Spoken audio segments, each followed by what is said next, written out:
눈, 중풍, 오탄, 화이팅! 지금까지 이제 피에 이제 세 가지, 크게 세 가지로 구분해서 이제 첫 번째가 이제 빈혈이 있는 피, 우리 혈액 검사상에 현미경상에 이렇게 안에가 희게 보이는 피, 골다공증처럼 희게 보이는 피는 이제 고기와 이제 콩 이런 것을 많이 먹으라고 설명을 드렸고요. 닭고기, 뭐 흑염소, 뭐 오리고기 이런 걸 많이 드시라고 설명드렸고, 두 번째가 어혈, 기체로 이제 피가 막 엉겨 있는 피는 운동을 통한 거와 스트레스에 대한 의미를 낮추는 거. 그 다음에 78대 22로 완벽을 추구하지 않는 거. 또 말씀드렸고, 어떤 일이 생기면 항상 내 탓이야라고 생각해서 나를 고쳐나가는 거. 그것이 스트레스를 풀어서 피가 엉키지 하지 않는다 보시면 되고요. 세 번째는 우리 이제 성인병의 가장 많은 원인이 피 사이에 노폐물과 찌꺼기가 많이 써서 뭐 고단백질, 뭐 고지혈증, 당뇨 뭐 이런 걸로 인해서 피 사이에 끈적끈적한 피, 우리 소위 말해서 끈적끈적한 피가 이제 세 번째 피입니다. 끈적끈적한 피는 이제 피 자체에 혈전을 형성해서 이제 혈액 순환이 안 되게끔 합니다. 우리가 끈적거리는 원인은 스트레스를 받거나 그렇게 되면 피가 이제 스트레스를 받은 몸에 어떤 반응이 나타나냐면 모세혈관이 수축되고 근육이 딱딱해지고 혈압과 혈당이 오르고 그다음에 저체온, 온도는 떨어지면서 저산소증이 됩니다. 당연히 저산소증입니다. 왜냐하면 모세혈관이 좁아지니까 모세혈관이 아까 0.01mm의 아주 가난 머리카락 그게 혈관인데 그것이 좁아져 버리니까 피가 안 도니까 산소와 영양분이 공급이 안 되니까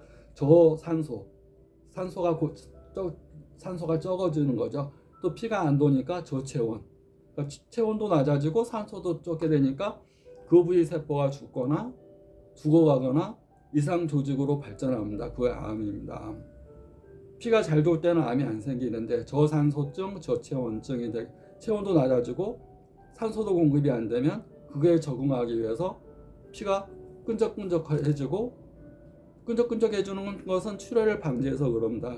피가 터지지 않게 위해서 끈적끈적해지는데 그런 것들이 이제 암을 발생시키는 원인, 저산소, 저체온증. 그래서 모세혈관이 살아나야 되는데 그렇게 살아나기 위해서는 피가 맑아져야 됩니다. 피를 맑게 하기 위해서 이제 평상시에 많이 먹는 음식들이 잡곡류, 현미, 귀리, 보리, 우리가 이제 잡곡류들 많이 먹어서 거친 음식을 드시고, 그 다음에 이제 위장의 80%만 채우는 거.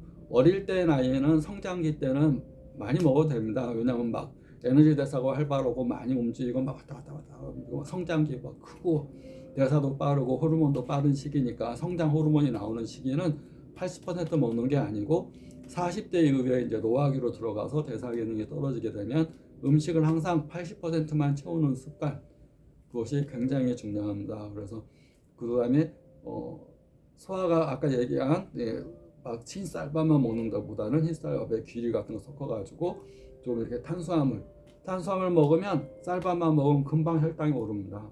그래서 잡곡을 섞어서 드시고 80%만 드시고, 그다음에 피를 맑게 하는 대표적인 음식들이 이제 블루베리, 또 블루컬리,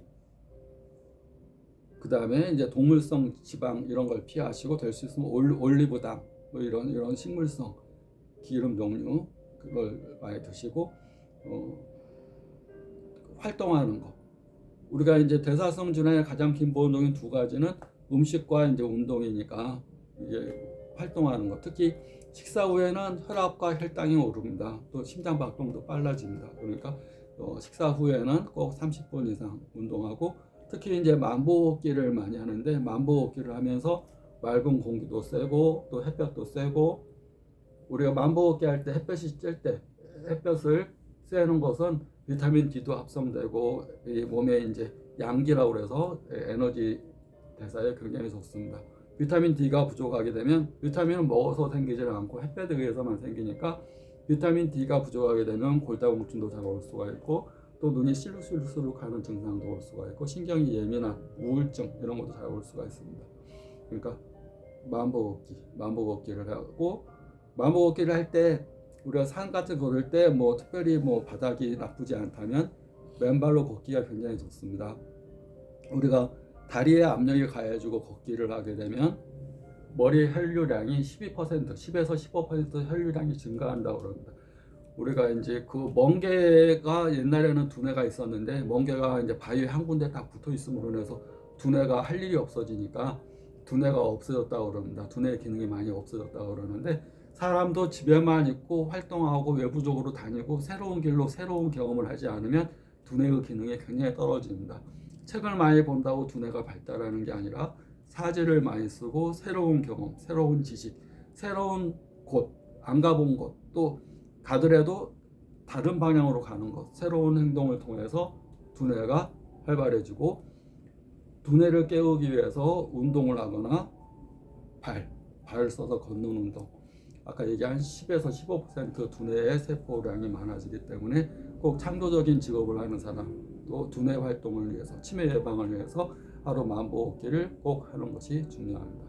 그래서 눈 중풍을 이렇게 잘 치료하기 위해서 빈혈도 없애고 어혈, 피가 엉겨 있는 피도 없애고 피 사이에 노폐물이 껴 있는 것도 많이 없애면 큰 도움이 될 수 있습니다.